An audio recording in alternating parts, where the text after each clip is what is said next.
So, look, I have not exactly found the correct words to communicate how I feel about President Donald Trump. I sort of ignore the topic of his existence altogether because it kind of sickens me, as it should. It should. If you were 2015, 2016, running around in MAGA hat, catching all of the figurative bullets for supporting him, standing up to the never Trumpers who are now running his administration, this level of deceit and betrayal should sicken you. Right? The human spirit isn't really meant to contend with that sort of deceit. You're not supposed to even fathom a scenario where someone like Charlie Kirk quite literally dedicates his entire professional career, builds up an organization meant to help Trump, to empower Trump, conservative principles, one way or the other.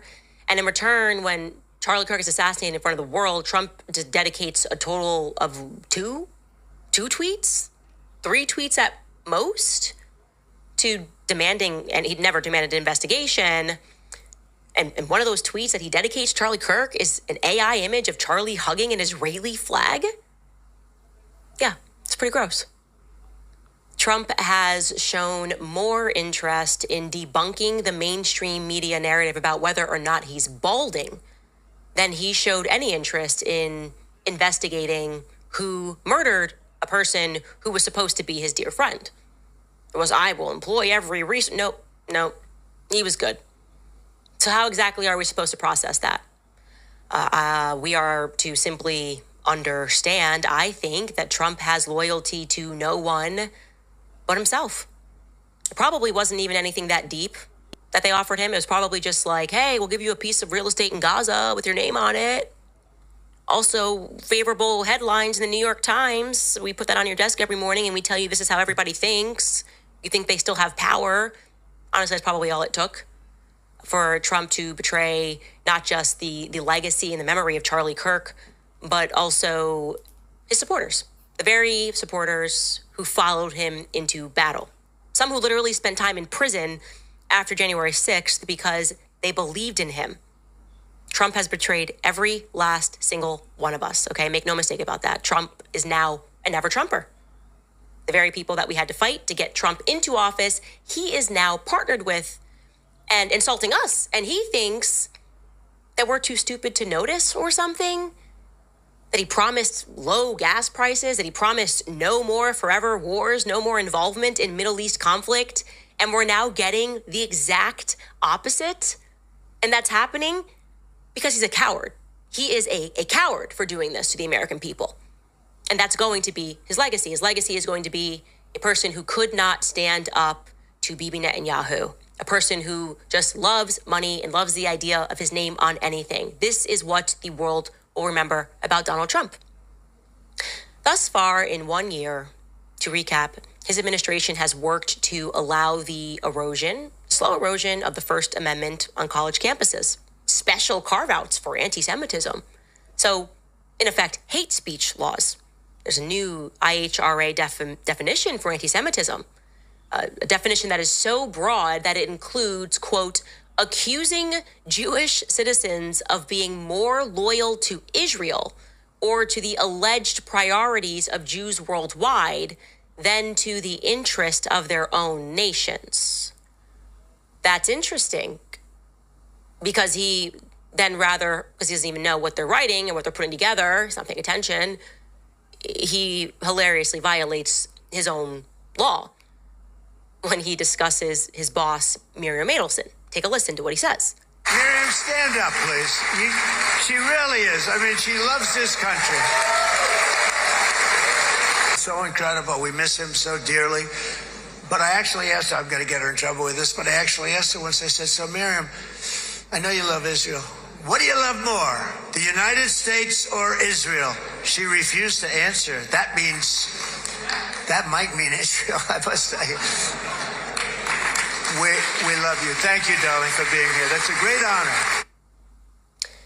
So Trump is saying that the person that he took $200 million from, I think in the end, loves Israel more than she loves America.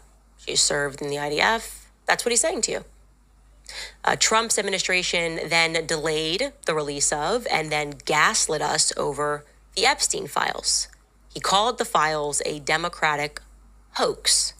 He asked us famously, are we still talking about the Epstein files? Are we still talking about children being harmed? Yeah, make no mistake, that translates into providing cover for Jewish pedophiles, because that's what Jeffrey Epstein was, an occult Jewish pedophile. Trump told us no more forever wars. They definitely marketed themselves as pro-peace, him and Vance. That was the ticket that they ran on until Bibi Netanyahu said, Venezuela's anti-Semitic. Then we took out Maduro. And guess who benefited from that? I loved this headline so much. Venezuela sends first oil shipment to Israel in years in signs of relations improving. I bet relations have improved. Hey, look, Americans, your gas prices are going up. But the important thing to remember is that your tax-paying dollars were sent to support the military operation in Venezuela, which has thus far benefited Israel. And my best guess is that's at least part of the reason, the real reason why Trump is obsessed with acquiring Greenland, because they do have untapped crude oil, an estimated 31 billion barrels worth. That sure would go a long way for Israel's incessant need to murder, bomb, and destroy. Need a lot of that. Now, maybe you voted for Trump because you were a Maha mom. Have no fear, the traitor is here. Because on February 26th, Trump signed an executive order invoking the Defense Production Act to boost the production of glyphosate, which is what's found in Monsanto, right? That is the cancer-causing agent that is in the weed killer. We know it causes cancer. Maha moms fought, so that would not be a thing anymore. Toxic pesticides are apparently back on the table. But don't miss this part, okay? This is from the Washington Post, because people went, why do this? They wrote, but the largely overshadowed part was the order's mention of something contentious in another way: the manufacture of munitions used by the United States military. Bayer, which makes glyphosate, is also the only company in the United States that manufactures a form of elemental phosphorus, which is called white phosphorus, which is used to make the weed killer. Ah, okay, phosphorus. That white phosphorus is also used to make munitions deployed as smoke screens and incendiary devices that can violently burn property or people. Oh, that's good. I'm glad that the Washington Post noted that everyone's talking about Monsanto, but nobody's paying attention to the fact that white phosphorus is also being manufactured by executive order. And you're not going to believe me, but guess what is being used right now in Lebanon? Check out this headline. Oh, Israel unlawfully using white phosphorus. I wonder where they're getting that from. Probably from the pro-peace ticket. It was all peace, peace, peace. It's always peace until Israel gets involved. They don't know peace. They don't want peace. Bibi instructed Trump to bomb Iran almost immediately. And gratefully, because Charlie Kirk was alive at that time, it was at first limited to just hitting their nuclear sites. And I shouldn't even say gratefully, by the way, because he promised us no involvement in overseas conflicts, but they at least pretended for a little bit like it was only going to be a limited operation. Now, some of us knew better because it's never ending. Baal requires constant blood sacrifice. The obstacle of Charlie Kirk was then subsequently removed. And now where are we, right? The United States is preemptively bombing Iran. And the explanation that we are receiving is because Israel was going to bomb Iran, so we went ahead and did it for them just in case Iran responded by hitting American military bases. Wow, that's actually very confusing. That's dizzying. There's no way they actually said that. No, they did. Marco Rubio came right out and said exactly that. Take a listen. The assessment that was made that if we stood and waited for that attack to come first before we hit them, we would suffer much higher casualties. And so the president made the very wise decision. We knew that there was going to be an Israeli action. We knew that that would precipitate an attack against American forces. And we knew that if we didn't preemptively go after them before they launched those attacks, we would suffer higher casualties and perhaps even higher those killed. And then we would all be here answering questions about why we knew that and didn't act.